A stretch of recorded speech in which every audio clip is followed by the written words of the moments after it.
بسم اللہ الرحمن الرحیم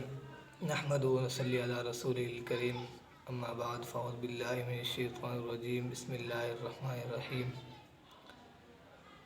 لقد من اللہ علی المؤمنین اذ بعث فیہم رسولا صدق اللہ العظیم۔ آج کا انشاءاللہ جو ہمارا بات ہوگی، جیسا کہ آپ کو معلوم ہے ماہ ربیع الاول کا مہینہ شروع ہے، تو اس ماہ ربیع الاول کے مہینے کے اندر کیا ہوا، اس ربیع الاول کے مہینے کی کیا فضیلت ہے۔ تو یہ ربیع الاول کا مہینہ، اس ربیع الاول کے مہینے کے اندر ہمارے پیغمبر جناب محمد الرسول اللہ صلی اللہ علیہ وسلم دنیا کے اندر تشریف لائے تھے۔ ہمارے پیغمبر جناب محمد الرسول اللہ صلی اللہ علیہ وسلم ایسی شان والے نبی ہیں کہ اللہ نے جتنے بھی پیغمبر بھیجے، ہر پیغمبر کے کمالات اس کی پیدائش کے بعد لوگوں کے سامنے ظاہر کر دیے، اور اس کی نشانیاں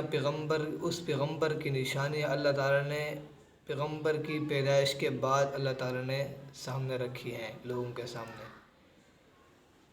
جبکہ ہمارے پیغمبر جناب محمد الرسول اللہ صلی اللہ علیہ وسلم ایسی شان والے نبی ہیں کہ ابھی اپنی اماں حضرت آمنہ کے پیٹ میں تھے کہ رب ذوالجلال نے آپ کے کمالات کو لوگوں کے سامنے ظاہر کرنا شروع کر دیے، اور آپ کی نشانیاں لوگوں کے سامنے اور دنیا کے اندر آ چکی تھیں۔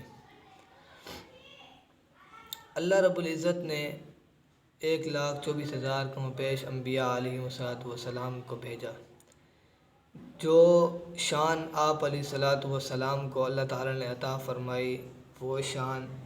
کسی اور پیغمبر کو اللہ رب العزت نے نہیں عطا فرمائی۔ اس لیے ہمارے پیغمبر جناب محمد رسول اللہ صلی اللہ علیہ وسلم خاتم الانبیاء ہیں، خاتم المرسلین ہیں، اور ہمارے پیغمبر جناب محمد رسول اللہ صلی اللہ علیہ وسلم کو اللہ نے ربیع الاول کے مہینے میں دنیا میں بھیجا۔ ربیع الاول کا مہینہ ولادت کا مہینہ ہے۔ در حقیقت یہ ہمارے لیے ولادت کا سبق ہے، اور اس کے اندر بہت سے اقوال ہیں آپ علیہ السلام کے